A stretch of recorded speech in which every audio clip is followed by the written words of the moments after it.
Hello students, today we are discussing question 18 of exercise 7.4. 18 question को करने से पहले इससे रिलेटेड रूल के बारे में डिस्कस करते हैं हम। 18 क्वेश्चन में कैसा रूल डिस्कस होने वाला है, किस तरह की फॉर्म है, पहले मैं आपको बता देती हूँ। 18 क्वेश्चन में आपकी इंटीग्रल इस टाइप से होगा, integral of the type P X plus Q D X over A X square plus B X plus C. ऐसे इससे नेक्स्ट 19 क्वेश्चन है, उसमें इंटीग्रल आपका किस फॉर्म में है, P X plus Q over A X square B X plus C. यहाँ ऊपर स्क्वायर रूट है, इसमें स्क्वायर रूट नहीं है और इसमें डिनोमिनेटर वाले टर्म में स्क्वायर रूट है। जैसे आपको 19 क्वेश्चन की स्टेटमेंट में मैं आपको दिखा देती हूँ, नीचे क्या है स्क्वायर रूट है और अंदर वाले टर्म आपकी फैक्टर फॉर्म में गिवन है, इसको मल्टीप्लाई कर लेंगे। तो ऐसे केस में आपने इंटीग्रेशन कैसे सोल्व करना है। देखो ये फॉर्म कहलाने का मतलब क्या है कि जब आपके पास डिनोमिनेटर वाली टर्म का डेरिवेटिव ना हो, क्योंकि कुछ केस में आपकी ऐसी फॉर्म मिलेगी लेकिन उसमें डेरिवेटिव गिवन था। जस्ट लाइक 16 क्वेश्चन है, ये भी हमारी P X plus Q form है आपके पास, लेकिन इस केस में डिनोमिनेटर वाले टर्म का डेरिवेटिव क्या आएगा, 4x प्लस 1। न्यूमिनेटर में डेरिवेटिव पड़ा हुआ है, लेकिन 18 क्वेश्चन में 6x प्लस 2 आएगा, वो डेरिवेटिव नहीं है, ना ही 19 क्वेश्चन में है। तो इस फॉर्म में इसमें ये डिफरेंस है, ये पी एक्स प्लस क्यू ये भी है, ये भी है, लेकिन इस केस में डिनोमिनेटर वाली टर्म का डेरिवेटिव नहीं है। तो आगे जितने भी क्वेश्चन आप करोगे इनमें यही आपको आएगा कि डिनोमिनेटर वाली टर्म का डेरिवेटिव नहीं मिलेगा न्यूमिनेटर में। तो आपने कैसे डेरिवेटिव को अरेंज करना है वो इन क्वेश्चंस में हम सीखेंगे। तो 18 से आगे क्वेश्चन के लिए ये दो रूल आएंगे, मैं उन्हीं के बारे में बता रही हूँ। इसमें आपको क्या करना है, जो न्यूमिनेटर है ना उसके लिए आप न्यूमिनेटर को क्या लिखोगे, इसके लिए क्या मेथड है, पी एक्स प्लस क्यू को आप क्या लिखोगे, ए इंटू डेरिवेटिव ऑफ डिनोमिनेटर, जो भी आपकी क्वाड्रेटिक एक्सप्रेशन है उसका आपने डेरिवेटिव लेना है, प्लस बी। ए बी हमारे क्या रहेंगे, कांस्टेंट वैल्यूज आएंगी जो हमने फाइंड आउट करनी है और फिर यहाँ पुट करेंगे। तो ये चाहे आपकी ये वाली फॉर्म हो कि A X square plus B X plus C वाली, चाहे सेकंड फॉर्म मैंने जो आपको बताई है स्क्वायर रूट वाली, दोनों केसेस में आपने ऐसे लिखना है न्यूमिनेटर को ए इंटू डेरिवेटिव ऑफ डिनोमिनेटर। तो डिनोमिनेटर आपने सिंपल लेना है, चाहे स्क्वायर रूट है भी सही तो भी आपने स्क्वायर रूट नहीं अप्लाई करना, आपने विदाउट स्क्वायर रूट वाली टर्म का डेरिवेटिव लेना है, प्लस बी। तो इसके बाद आपने क्या करना है, इस एक्सप्रेशन का डेरिवेटिव लेने के बाद आपने ए बी की वैल्यू निकालनी है और ए बी की वैल्यू यहीं पुट करेंगे, जिससे हमारी पी एक्स प्लस क्यू की वैल्यू आ जाएगी। तो ये क्वेश्चन हम पहले 18 क्वेश्चन को करते हैं, उससे आपको ज्यादा क्लैरिफाई होगा। क्वेश्चन नंबर 18 पे आते हैं।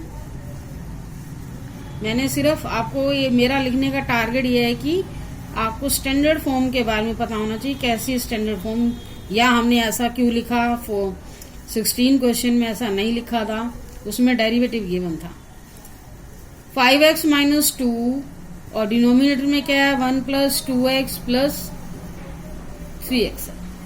देखो यहाँ पर क्वाड्रेटिक फॉर्म है, इसके जैसी फॉर्म है हमारे पास। अब देखो यहाँ डेरिवेटिव नहीं है हमारे पास, तो अब पी एक्स प्लस क्यू के रिप्लेस में मेरे पास टर्म क्या है 5x माइनस 2, इसको क्या लिखेंगे, a into derivative of denominator हमारे पास क्या 1 plus 2x plus 3x square plus B.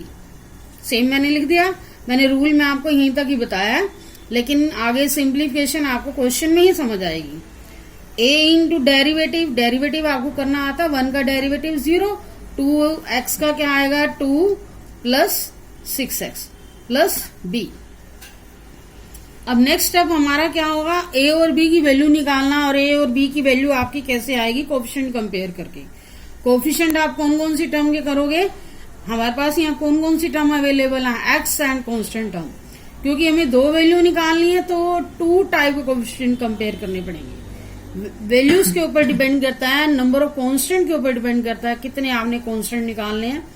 आगे आने वाली एक्सरसाइज में 7.5 एक्सरसाइज में ऐसे आपको 3 कांस्टेंट निकालने पड़ सकते हैं, तो उसके लिए आपको 3 कोफिशिएंट कंपेयर करने पड़ेंगे, वो तो आपके पास एक्सप्रेशन में होंगे ही होंगे। यहाँ हमारे पास एक्स वाली टर्म है और कांस्टेंट टर्म है, तो वही मैं लिखूंगी comparing coefficients of x and constant term. Comparing coefficient x वाली टर्म लेनी है और कांस्टेंट टर्म लेनी है। एक साइड में लिख रही हूं coefficient of x, coefficient of x, और यहां मैं लिख रही हूं कोफिशिएंट ऑफ कांस्टेंट। आपने कोफिशिएंट लिखने हैं। अब मैं इधर एक्स वाली टर्म के लिखूंगी तो इधर लेफ्ट साइड में देखो, लेफ्ट साइड के भी आपने कोफिशिएंट लिखना है।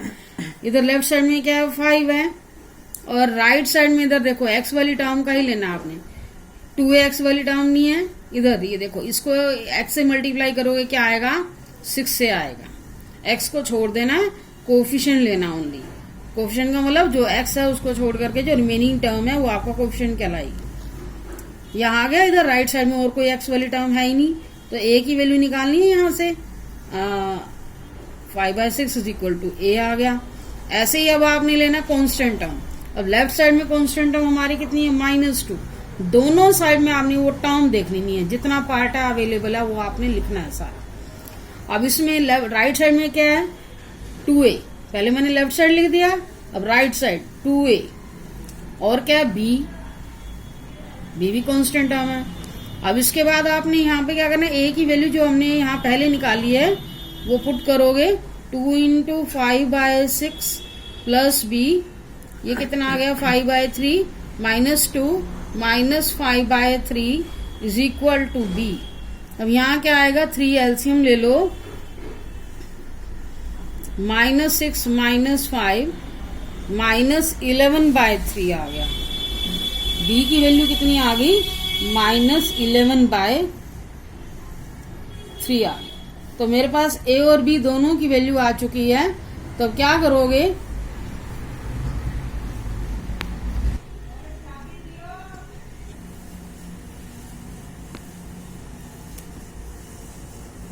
अब हम आते हैं अपने एक्सप्रेशन पे। जो मैंने वैल्यू निकाली थी 5x - 2 किसके इक्वल होगा, फ्रॉम 1 लिख सकते हैं, इसको 1 नंबर दे दिया मैंने। 5x - 2 की वैल्यू क्या आई, a के रिप्लेस में जो आपने वैल्यू निकाली है वो लिखोगे। यहाँ a के वैल्यू रख दो 5/6 2 + 6x, एंड b की वैल्यू कितनी आई है -11/3, यहाँ -11/3 आ गया। तो ये हमारा वैल्यू निकालने का टारगेट ये है कि इसे आप सिंप्लीफाई करोगे, सेम एक्सप्रेशन यही आएगा। मतलब आपने अब इंटीग्रेशन में जो आपके स्टेटमेंट में है, ये क्वेश्चन में आपने इस टर्म का इंटीग्रेशन करना था 5x - 2 × dx over 1 + 2x + 3x। इसके रिप्लेस में आप ये लिखोगे। ये हमारा एक्सप्रेशन 2 पार्ट्स में ब्रेक हो चुका है। 2 + 6x -11/3, यहाँ ब्रैकेट लगा देते हैं क्योंकि इस पूरे के रिप्लेस में हमने लिखा dx हमारा ऑलरेडी है और डिनोमिनेटर हमारा एज इट इज चल रहा है 1 + 2x + 3x² इंटीग्रेशन। अब न्यूमिनेटर में 2 पार्ट्स हो चुके हैं। अब इसके नीचे ये लिखोगे, इसके नीचे ये लिखोगे। ऐसा हमने पहले भी देखा है, पहले भी ऐसे क्वेश्चन आए हैं। 2 आपके पास इंटीग्रेशन आ चुके हैं। 5/6, इसको आप 6x + 2 भी लिख सकते हो, +2 dx ओवर, और यहाँ इसको स्टैंडर्ड फॉर्म में लिख लो 3x² + 2x + 1 -11/3 integration dx over, ये भी हम स्टैंडर्ड फॉर्म में राइट कर लेते हैं, +2x + 1। अब देखो यहाँ आपके पास 2 इंटीग्रेशन है, दोनों अलग अलग वे से होंगे, दोनों में इंटीग्रेशन अलग मेथड से होगा, क्योंकि यहाँ पर इसका तो डेरिवेटिव पड़ा हुआ, आप इसको t पुट करो, सब्स्टिट्यूशन मेथड से हो जाएगा। लेकिन यहाँ सब्स्टिट्यूशन मेथड से नहीं होगा, यहाँ आपको परफेक्ट स्क्वायर बनाना होगा, फिर आपके पास आइडेंटिटी बन जाएगी। तो दोनों का इंटीग्रेशन अलग अलग वे से होना है, इसलिए मैंने I1 I2 से डिनोट कर दिया। अब हम पहले I1 को सॉल्व करते हैं, I1 की वैल्यू निकालते हैं। I1 मैंने क्या लिया है, 5/6 को नहीं लेते, only I1 6x + 2 dx over 3x² + 2x + 1, क्योंकि यहाँ सब्स्टिट्यूशन लेंगे हम ओनली इस पार्ट के लिए लेंगे, इसमें नहीं चलेगा ये, क्योंकि इसमें डेरिवेटिव नहीं है, तो इसलिए इसको अलग अलग नेम देना पड़ा है। 3x² + 2x + 1 = t, इसका डेरिवेटिव लो, 6x + 2 dt/dx आएगा, उसका dx मैंने इधर लिख दिया। इसको हमने क्या लिख दिया, dt ओवर, ये आपकी टर्म क्या आ गई t, और ऐसे एक्सप्रेशन का इंटीग्रेशन क्या होता है, log t। log t means जो आपने सब्स्टिट्यूट किया था 3x² + 2x + 1, इंटीग्रेशन निकल चुका है, c1 कांस्टेंट लिख दो। हमारे पास I1 की वैल्यू निकल चुकी है, ऐसे ही हम I2 की वैल्यू निकालते हैं, इसके बाद इसमें पुट करेंगे। इसको नंबर 2 दे देते हैं, 1 नंबर हमने पहले दे दिया है।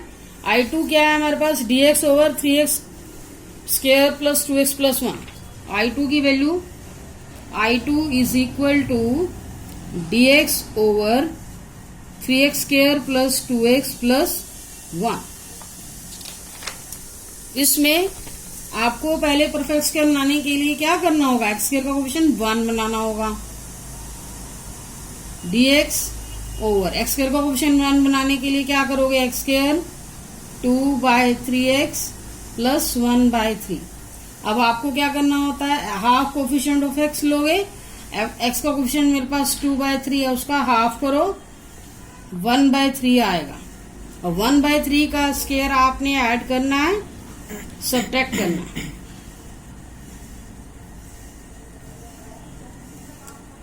वन बाय थ्री का स्क्वायर, ये टर्म हमारी एज इट इज रहेगी। 1/3 का स्क्वायर मैंने ऐड किया, 1/3 का स्क्वायर सब्ट्रैक्ट किया।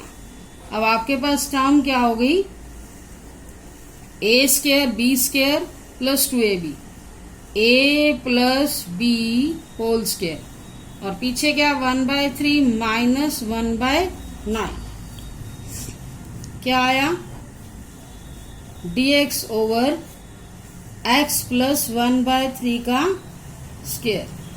यहाँ एलसीएम कितना आएगा, 9 आएगा, 3 - 1।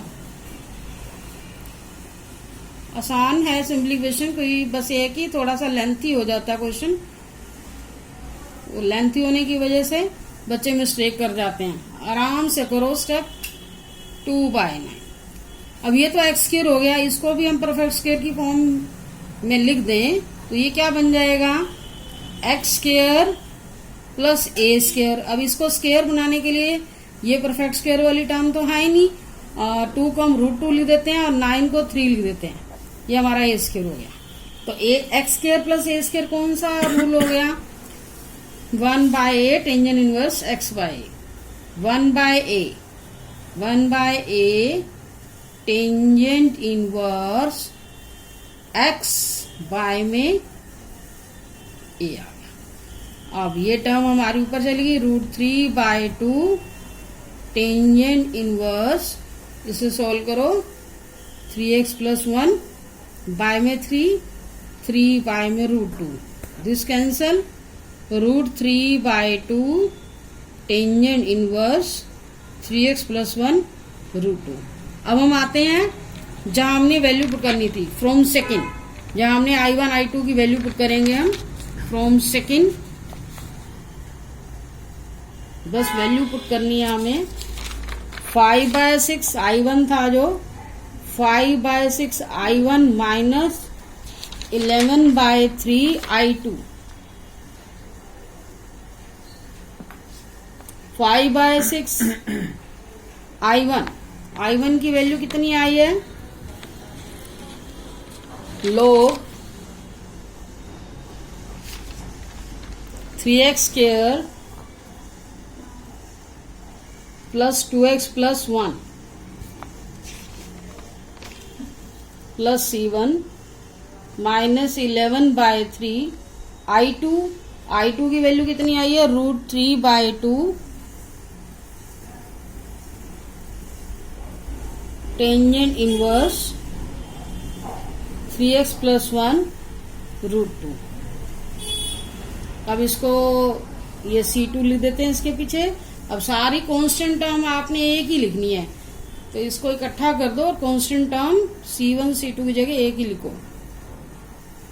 Plus 2x plus 1 minus 11 root 3 by में 6 आ गया, और tangent inverse 3x plus 1 root 2 plus c।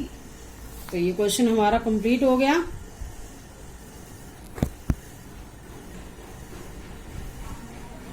Thank you for watching video.